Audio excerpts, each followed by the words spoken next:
Era uma manhã fria de janeiro de 1863.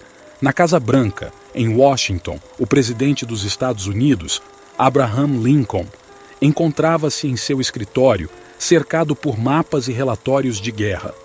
A nação estava mergulhada em conflito, com a Guerra Civil Americana dividindo o país entre o norte industrializado e o sul agrário, onde a escravidão era uma instituição profundamente enraizada. Lincoln, um homem de princípios e visão, estava enfrentando uma encruzilhada histórica.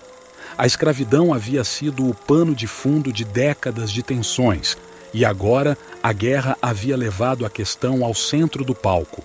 O presidente sentia o peso da responsabilidade sobre seus ombros, sabendo que a escravidão era uma violação dos princípios fundadores da nação, que prometia igualdade e liberdade para todos os homens. Enquanto Lincoln contemplava os mapas e as consequências da guerra, ele pegou uma pena e um pedaço de papel. Sua mente estava inquieta e suas mãos tremiam ligeiramente. Ele começou a escrever as palavras que mudariam a história: a Proclamação da Emancipação. Nesse documento, ele declararia que todos os escravos nos estados rebeldes do Sul seriam considerados livres a partir daquela data.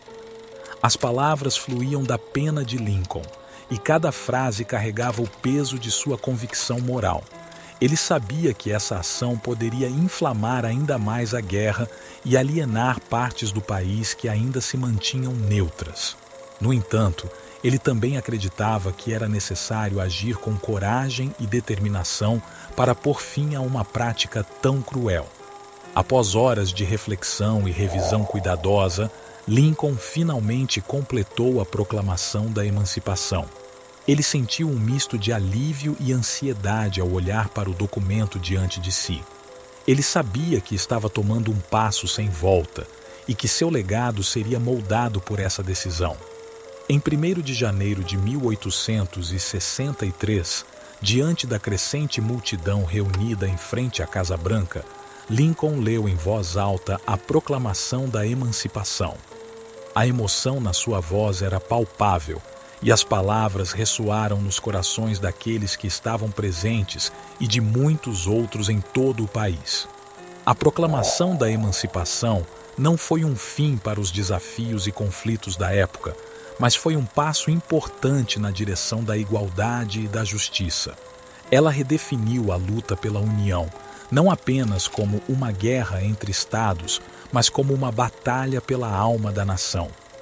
A decisão de Lincoln não resolveu todos os problemas da sociedade americana, mas lançou as bases para o movimento contínuo em direção aos direitos civis e à igualdade para todos os cidadãos. Hoje, a Proclamação da Emancipação é lembrada como um marco fundamental na luta pelos direitos civis e pela justiça social nos Estados Unidos. E Abraham Lincoln é celebrado como um líder que teve a coragem de enfrentar os desafios morais de seu tempo e agir em prol de um futuro mais justo e inclusivo.